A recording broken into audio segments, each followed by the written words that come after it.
Hey, Sean, welcome to the grid today.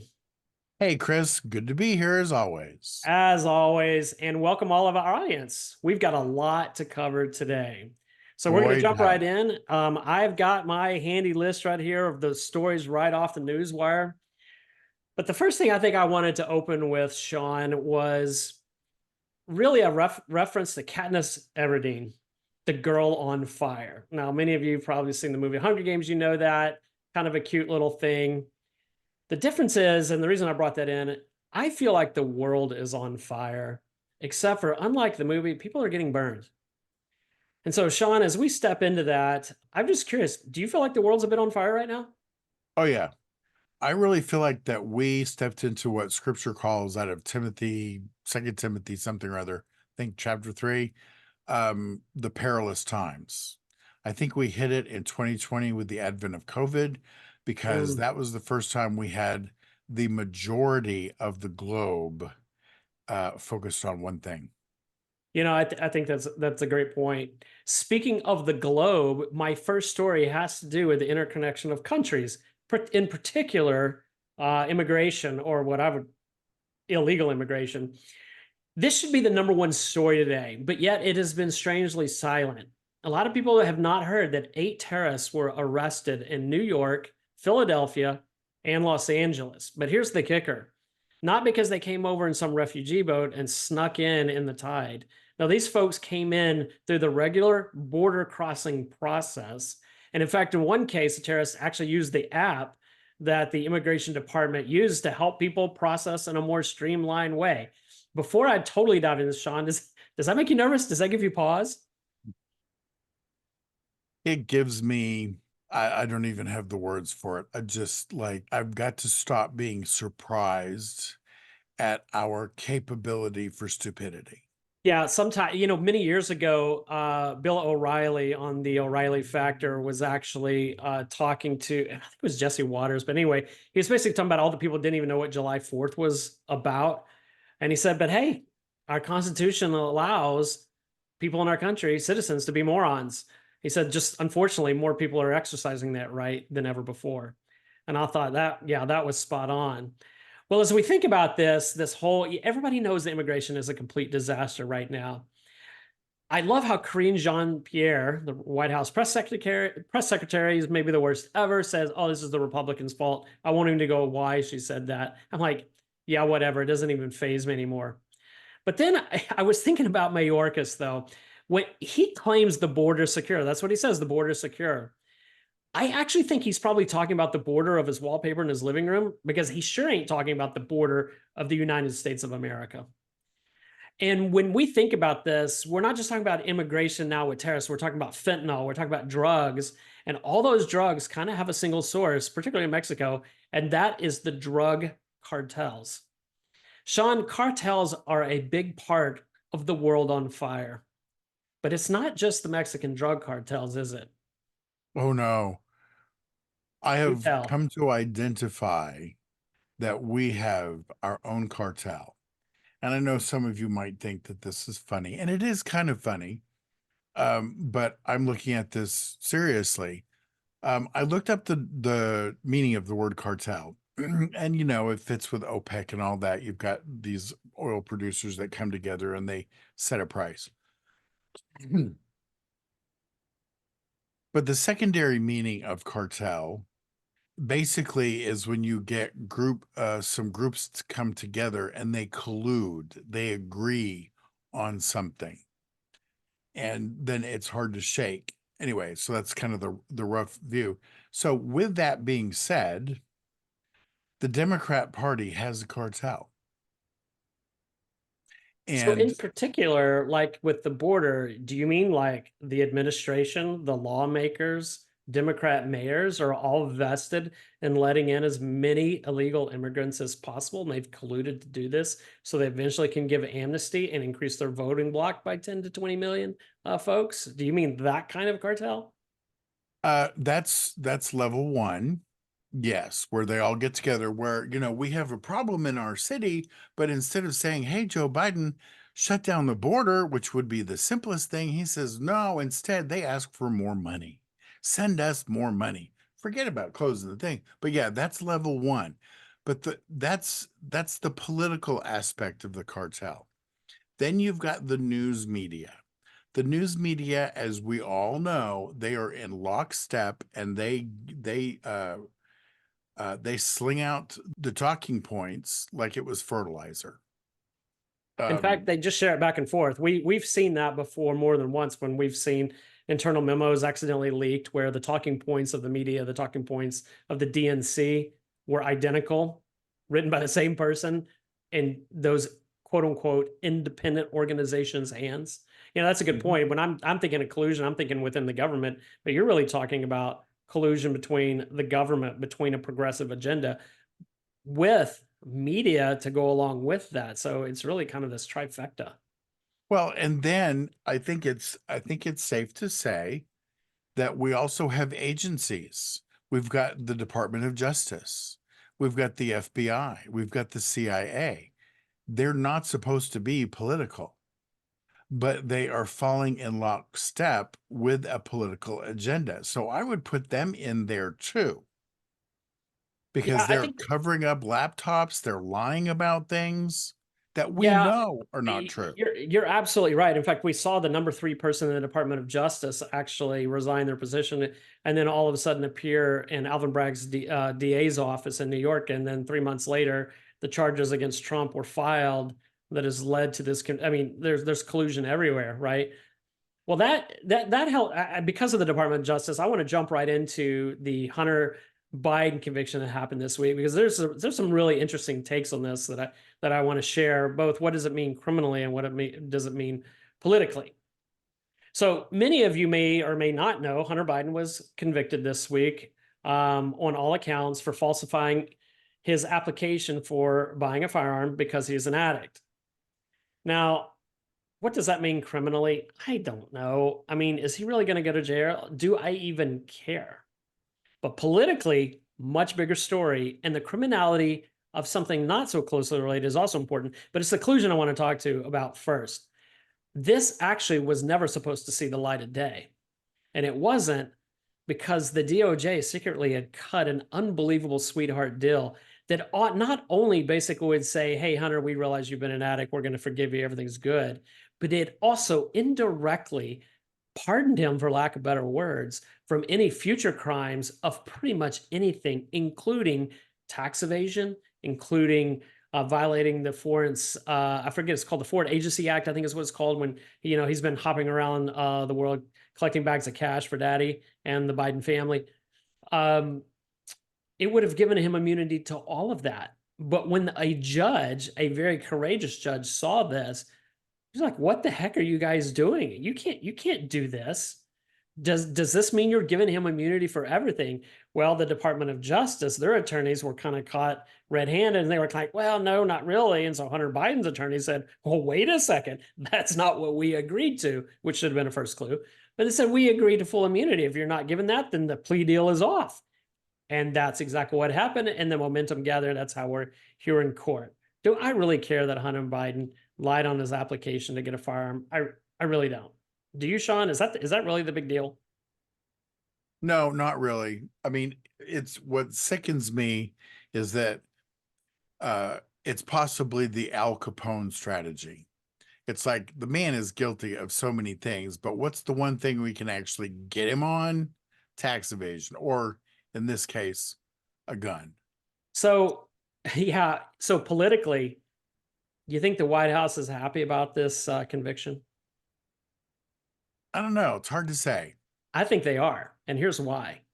I think they can further their narrative that we may not agree, but we will follow the law. We will respect court's decisions, which is exactly why Trump should respect his. That's where I think they're going to use this. And I think the day before Biden's out of office, he's going to pardon Hunter. So that's not a big deal. Oh, I do Here, too. I do too. I here's think where. he's Oh, I'm sorry, Shaun. Go right ahead. sorry. I'm going to interrupt you here. I think that man is going to do as much damage as he can that last 2 days when no one's looking, and no one's going to be able to see the paperwork until after it's processed. I think you're right. Well, what I also think this politically means, and potentially criminally, is this this has gotten more juice than the real crime. And the real crime is very interesting. Hunter still has another trial he has to go through for tax evasion. So what's interesting about that particular case, there's several $1,000,000. So I don't tell you something first. A drug addict is able to produce enough income where he owed several million in taxes. That wasn't his income, that was his taxes. How does a drug addict get that kind of money unless he's gallivanting around Ukraine and sitting on the board of Burisma and doing a few favors in China, collecting bags of cash for daddy? That's how that happens. But anyway, this is what's interesting. He's already paid back all those back taxes to the IRS with penalties and interest. Yet he's still going to trial because he falsified records. He lied about his tax returns. That's the one I think they're the most scared of, because on that one, what's going to come to light is the income that's coming into his bank accounts from foreign sources. So I think that's the one that we should be much more interested in. I care less about the gun crime because that's not putting our national security at risk. But picking up cash around the world for doing favors for your dad, who's the president of the country, that's a big deal. Oh, agreed. Agreed. Joseph Z is a prophet that I listen to on occasion, and he is always referring to Mr. Biden, senior, the big guy, as the Manchurian candidate. Ben Shapiro refers to him as the doddering old fool. I like that one too. So, you can see all kinds of collusion here with the Department of Justice, attorneys, Democratic congressional members, all trying to hide the fact that this is a big deal. Our national security is at risk. So we're going to see what happens. So speaking of collusion, speaking of the Democrat cartel, spending money on every pet project possible. And all of that being this ESG, environmentalism, socialism, all of those things. That's what Biden's been doing for 3 years, pumping money into the economy with the help of all his cronies, all those that are colluding with. I like the DNC, the Democratic National Cartel. That's probably just what we're going to call the DNC from now on. Well, I saw this article that we're starting to see the ripple effects of this very horrible policy, and that is housing in the housing market. Foreclosures are up significantly. And again, you're seeing the pressure, Shaun, of high interest rates, but also low housing inventory because people can't afford to get into new housing with such high interest rates. So the houses are still propped up, but the interest rates now are unattainable. So you got first time home buyers who can't get into homes and others who have loans that have variable interest rates that are now foreclosing on them. Shaun, is this sign of more to come? Oh yeah. Oh yeah. It's hard. Well, and there's also something that I think we've mentioned one other time that we need to slip in there because it's a strategy being employed in real estate that is not right out front and easy to spot. And that is that there are companies that are buying up single family homes to flip them around and then lease them out.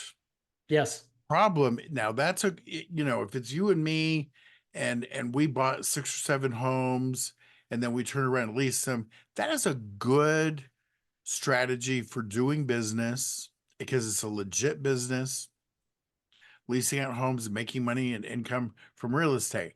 But where it's diabolical is when it lines up with Klaus Schwab's strategy, the World Economic Forum. Yeah. Because what happens is it's taking all of those houses off the market so that single families can't find a place to buy.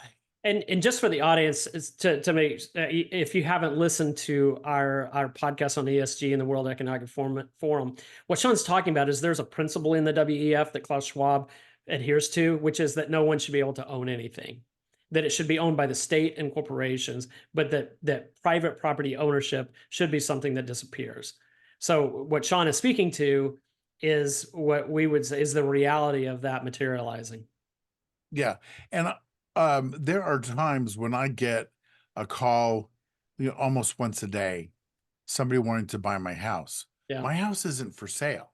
So they have to go and look at records that are kept by the city or the county or whoever keeps those real estate records.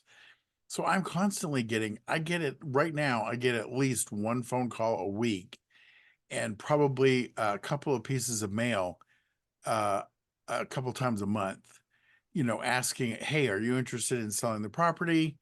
It gets so that I could literally pick up the phone and say, it's not for sale. Then you Yep. hear somebody sigh, and then they say, then they ask, do you have any other properties for sale? So, so Shaun, I'm going to move us along here because we have a lot of topics to discuss, and I'm just thinking we've covered immigration, Yeah. Department of Homeland Security. We've covered the criminal courts with Hunter Biden's conviction. We've talked about economic agencies and the policies that we've implemented that have been devastating. Now we're going to talk directly about the leadership of the DOJ. I mean, we can just literally keep going by agency, all of these issues. So, in case you weren't aware, the House, the House of Representatives, held Merrick Garland in contempt this week because he failed to respond to a subpoena. Now, what's the subpoena? Well, we got to go back and remember what the issue is. The issue is involving classified information that was found at Biden's house that was investigated by special counsel. Was it Robert Hur? Yeah, special counsel Robert Hur. I was looking at my notes here, and he interviewed Joe Biden, and based on that interview, he produced a report that was public that basically said, yes, Joe Biden illegally had classified information. Yes, Joe Biden illegally shared that classified information with a ghostwriter. And there's really no chance in the world that a jury would convict him because he's just a really old man who can't seem to remember specific dates and times. He seems easygoing, and just no one's going to, and I'm going to use my words, no one's going to convict a doddering old fool who seems likable.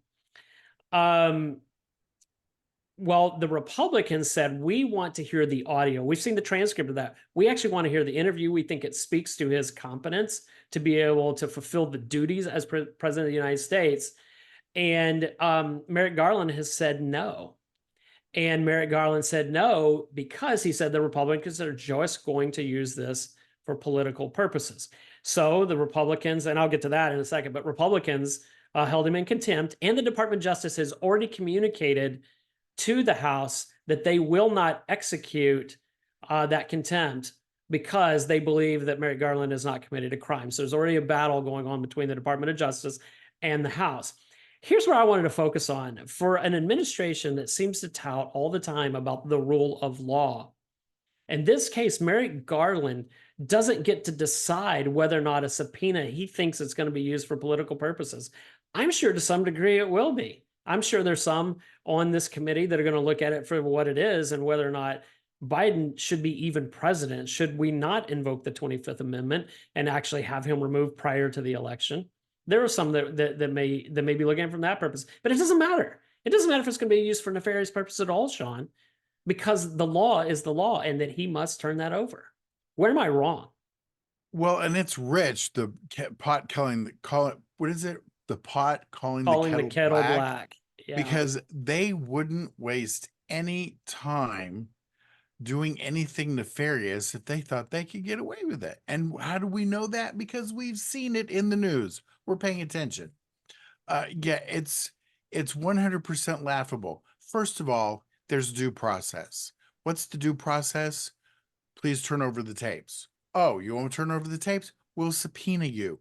Oh, you're refusing to, I don't know what the next step is, but somebody should go to jail. Okay. Because if we've got Steve Bannon and a couple of others going to jail because of contempt of Congress, somebody in this case needs to go to jail. That's due process.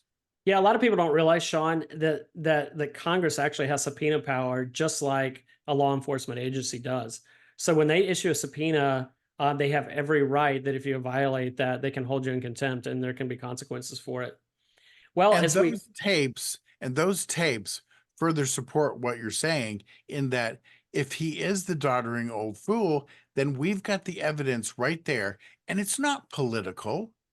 If we are removing somebody who is physically and mentally incompetent, incapable of being president of the United States, the man can't stand trial, but he can be president. I know. You don't get to Well, make that. I don't know if you remember, Shaun, that was what was hilarious about the White House's response, because they were basically saying that's absolutely not true. He's completely competent. He's full of faculties, very sharp. And of course, from my response and many others, well, if that's true, then he should be prosecuted. But that's not what Robert Hur said. They said he basically doesn't have the mental faculties. So you can't have it both ways. You No. can't have it that he's sharp as a tack, has the mental faculties, and should not be prosecuted for doing something illegal. I mean, you just can't. Which one is it? Well, Yeah, you speaking, can't be sharp as a tack and dull as a brick at the same time. yeah, no kidding. Well, just speaking again of law enforcement, I'm going to move over to another agency, and that's the agency that would administer, and I'm not sure which it is, around Title IX. And Biden actually issued an executive order to mandate gender identity protections in the Title IX.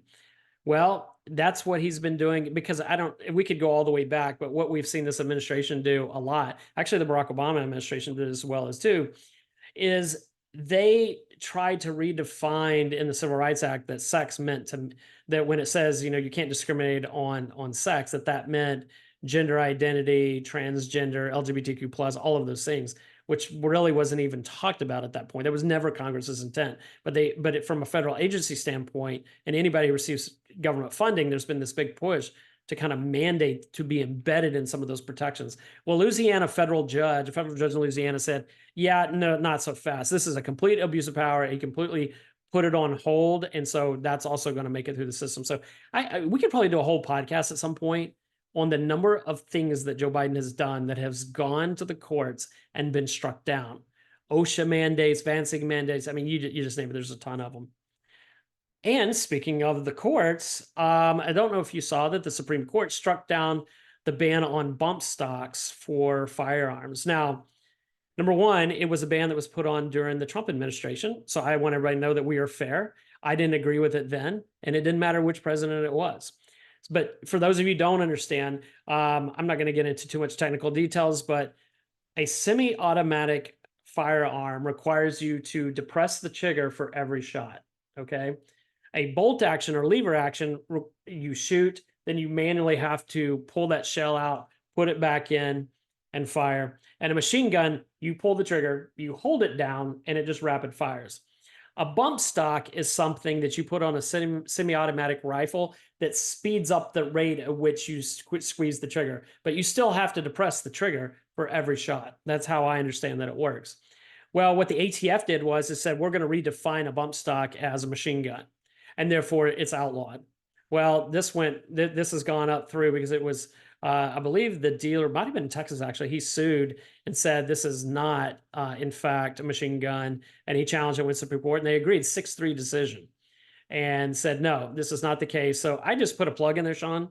The rule of law prevailed. Federal agencies do not have the right. They do not have the right to make law and to make regulations above and beyond the intent of Congress when they pass the legislation. Comments? Well, the cartel, otherwise known as the Democrat Party, is notorious. If they can't win, change the definition. Change the definition. I'm going to say it like this, Shaun, because this actually leads into our final story today. They changed the rules. Mm-hmm. Yeah. Let's not abide by the rules, unless if the rules are for thee, not for me. And right. If the rules for thee apply to me and I don't like them, I'll just change the rules. Well, this goes into a comment that Hakeem Jeffries, who is the Democrat House Minority Leader, he labeled Supreme Court Justice Sam Alito as an insurrectionist because of a flag he had in his yard 3 or 4 years ago.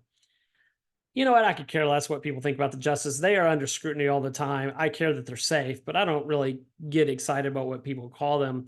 But there's something that's much more nefarious here that I see embedded and simmering under the surface with these comments by Hakeem Jeffries. It's this attempt to create this groundswell of public support where, how do I say it? This groundswell of support to try to create action because we don't like the rules. So what are we going to try to change? We're going to do a couple things. Number one, we want to expand the court so we can pack the court. So instead of 9 justices, maybe 12, maybe 15, something where we can get more justice on the court. who are more to our ideology. That's one that I hear a lot of. And the other one is for Justice Thomas and Alito to be impeached, that somehow the Congress has the ability to impeach them. And so what I'm seeing is that, and for those of you who don't know, I mean, if you just step back, you can really see this pretty clear. Over the years, the progressive liberal movement really has not made as much headway in the legislative branch of our government as you actually think. Where they have made their headway, accelerated their headway, is through the courts. What they could not get through legislation, they got through court opinions. And then everything else kind of had to follow suit. So I think this is why the liberals are running scared and they're running super angry, because for the first time in a long time, we actually have a Supreme Court that actually respects the rule of law and the Constitution And what's happened is they've had a long history of an uninterrupted run. We call it a winning streak. They have a long win streak in the courts for getting everything they wanted that they couldn't get through legislation. But now there's a Supreme Court, because it upholds the Constitution, the rule of law, is putting a stop right in the middle of the road to many of these things. And this progressive liberal, the Democrat cartel, they are raving mad. And so they know they can't fix this court because there are justices in there that just believe in the rule of law. So what are they doing? They're trying to find the ways to attack it, to modify it, to change the rules. Why? To get back to their winning streak of getting the outcomes they desire through judicial rulings rather than legislative action. Shaun, that was a lot. That's kind of a wordful, but that's how I see it. What do you think? I totally agree. Well said. Yeah. And then, if they can expand the court by, even 3 people, they figure, okay, well, if they could have done it earlier, then Biden can get 3 appointees done, and boom, then that changes the balance of the court. And if he gets them young enough, it's going to change the balance of the court for a number of years to come. Which is why these folks are so angry about Neil Gorsuch, Brett Kavanaugh, Amy Coney Barrett, because these are young justices. Mm-hmm. And for the most part, I mean, they're not perfect, but I would say their body of work suggests they hold the law and the Constitution in high regard. Agreed. Well, that's all we have time for today. We didn't even get to Gaza, Hamas, Hezbollah, Iran, Ukraine, Putin, Russia.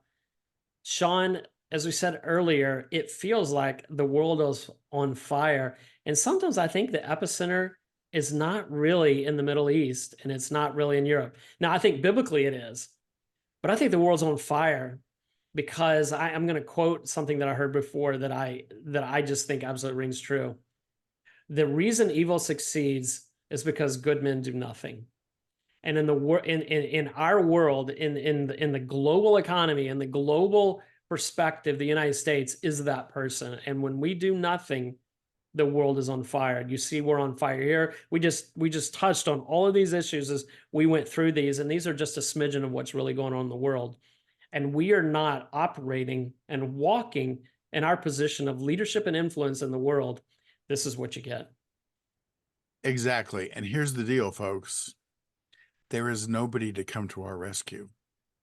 If America collapses, there's no one to rescue us. There's no one else. No, there's no one else. And I will tell you, Shaun and I were talking about this because of a shirt that he was making about who's our savior. Trump ain't our savior, folks. Now, he's a tool. He's a tool, and we need to. God may use him as a deliverer, and he certainly is 100 times. As Shaun says, we need to forgive the Democrats. He's 100 times better than the alternative. Imagine this shirt, pray for the Democrat cartel, but instead on top it says, I forgive the Democrat cartel. And both of these shirts are available. You can look in the show notes for messengercreatives.etsy.com, but they're both available. And it's sponsoring this little podcast of ours. Absolutely. I think when we say we need to forgive the Democrats, and I'm gonna, there's a little bit of tongue in cheek there. We need to forgive the people who don't fear God and love people, and there's a lot of them. And I think what we've highlighted today in some of these stories is that the world is on fire because there's a lot of people who do not have a respect for the rule of law and don't fear God at all. And we have a lot of opportunities to forgive because there's a lot of offense that's taken place. Oh, yeah. Well, first of all, scripture says if we do, oh, sorry about that.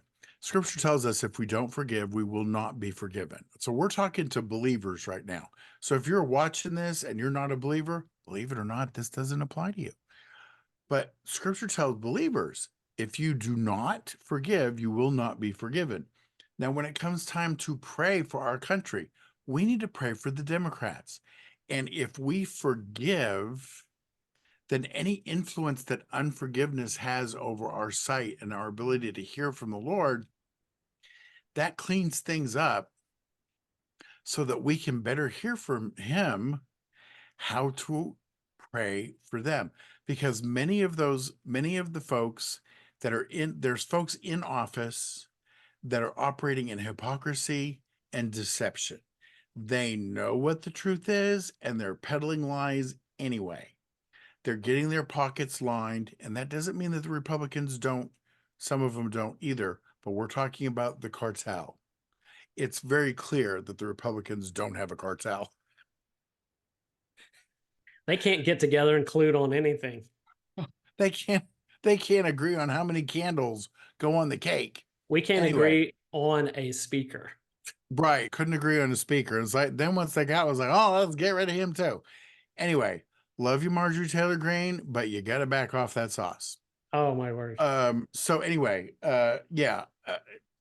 we've got to forgive so that we can better see how strategically to pray for those who are in the party and those who vote for the party. Because as we talked about last time, if you line yourself up with the kingdom of darkness and you get into agreement with it, those demons can have influence over your thought life. And the next thing you know, you're agreeing with the Democrat cartel about anything they dish out. You're not critically thinking, oh my gosh, if we keep the border open, we're going to get flooded with all kinds of criminals. And you could be the next victim. We're not thinking about any of that. They're not thinking that way because they have become blinded by their agreement with darkness. We've got to pray. So we need to pray for the cartel and we need to forgive them.